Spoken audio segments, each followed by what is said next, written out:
Hi friends, మళ్ళీ వీడియోతో మీ ముందుకైతే వచ్చేసాను.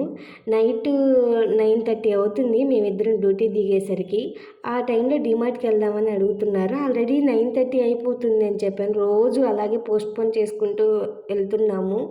అసలు డీమార్ట్‌కి రోజు అలాగే అనుకుంటున్నాము. కానీ డ్యూటీ దిగేసరికి 9:30, ఇంటికెళ్ళేసరికి ఆ టైం అయిపోతుంది. 10 అయితేనే డీమార్ట్‌లో క్లోజ్ చేసేస్తారు. ఈ టైంలో వెళ్ళి ఏం షాపింగ్ చేస్తామా అని అడిగాను. లేదు నేను త్వరగా చేసేస్తాను, నువ్వు నాతో కూడా రా అని చెప్పి తీసుకెళ్లారు. దారిలో ఎవరైనా వెళ్ళేటప్పుడు నువ్వు నాకు అది గుర్తు చేయి, ఇది గుర్తు చేయి, అది తీసుకోవాలి, ఇది తీసుకోవాలి అని అనుకుంటాం కదా. మా హస్బెండ్ అయితే ఏం ఆలోచించొద్దు, ప్రజెంట్ ఏం కావాలో అవే తీసుకో, నెక్స్ట్ టైం వచ్చినప్పుడు మళ్ళీ తీసుకుందామన్నారు.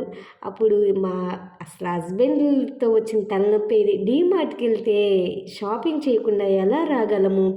డ్రై ఫ్రూట్స్ అయితే 2 తీసేసుకున్నాను.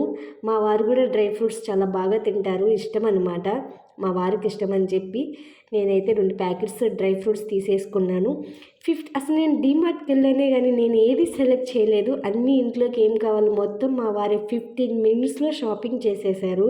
అసలు నాకైతే చాలా ఆశ్చర్యం అనిపించింది. ఈరోజు చాలా యాక్టివ్‌గా మా ఆయన షాపింగ్ చేసేసాడనిపించింది.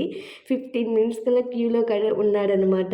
ఇంకెక్కడ నేను షాపింగ్ చేసేస్తానో టైం అయిపోతుందనని. ఈ వీడియో నచ్చినట్లయితే లైక్ చేసి సబ్స్క్రైబ్ చేసుకోండి. బాయ్.